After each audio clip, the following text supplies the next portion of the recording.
മക്കളെ, അപ്പോൾ +2 business സ്റ്റഡീസിന്റെ ചാപ്റ്റേഴ്സിന്റെ weightage, അത് ഓണം എക്സാമിന്റെ ചാപ്റ്റേഴ്സിന്റെ വെയിറ്റേജ് ആണ് മിസ് പറയാനായിട്ട് പോകുന്നത്. നമുക്കറിയാം ബിസിനസ് സ്റ്റഡീസിന് 5 ചാപ്റ്റേഴ്സ് ആണ് നിങ്ങൾക്ക് ഓണം എക്സാമിന് പഠിക്കാനായിട്ടുള്ളത്.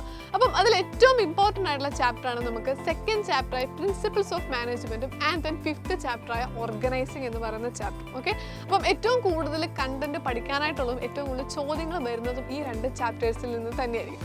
അപ്പം ഏകദേശം ഒരു 19 മാർക്ക് 18 മാർക്കിന്റെ ചോദ്യങ്ങൾ നമുക്ക് ഈ 2 ചാപ്റ്ററിൽ നിന്നായിട്ട് നമുക്ക് പ്രതീക്ഷിക്കാം. അതായത് പ്രിൻസിപ്പിൾസ് ഓഫ് മാനേജ്മെന്റിൽ നിന്നും ഒരു 18-19 മാർക്ക്, അല്ലെങ്കിൽ ഓർഗനൈസിംഗ് എന്ന് പറയുന്ന ചാപ്റ്ററിൽ നിന്നോ 19-18 മാർക്കിനുള്ള ചോദ്യങ്ങൾ നമുക്ക് എക്സ്പെക്ട് ചെയ്യാം.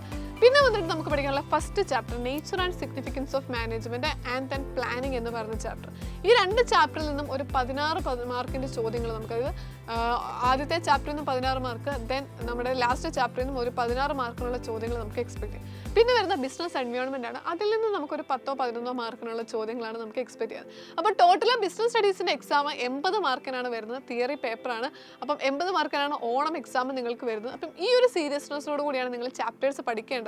ഏറ്റവും ആദ്യം തന്നെ നമ്മൾ സെക്കൻഡ് ചാപ്റ്ററും അതുപോലെ 5th ചാപ്റ്ററും പഠിക്കുക. അതിന് തൊട്ടടുത്ത് തന്നെയാണ് നേച്ചർ ആൻഡ് സിഗ്നിഫിക്കൻസ് എന്ന് പറയുന്ന ചാപ്റ്ററും അതുപോലെ പ്ലാനിംഗ് എന്ന് പറയുന്ന ചാപ്റ്ററും വരുന്നത്. ആൻഡ് ദെൻ ബിസിനസ് എൻവയോൺമെന്റ് ആണ് കുറച്ച് ലീസ്റ്റ് ഇമ്പോർട്ടൻ്റ് ആയിട്ടുള്ള ഒരു ചാപ്റ്റർ നമുക്ക് പറയാൻ പറ്റുന്നത്. എന്നാലും 10-11 മാർക്കിന്റെ ചോദ്യങ്ങൾ ആ ചാപ്റ്ററിൽ നിന്ന് വരും. അപ്പം ഈ 5 ചാപ്റ്റേഴ്സ് അടിപൊളിയായിട്ട് പഠിച്ചോളാം. ബിസിനസ് സ്റ്റഡീസ് നമുക്ക് ഉഷാറാക്കാം. നിങ്ങൾക്ക് വേണ്ട എല്ലാ സപ്പോർട്ടുകളും തരാൻ നമ്മൾ രണ്ടുപേരും ഇവിടെ റെഡിയാണ്.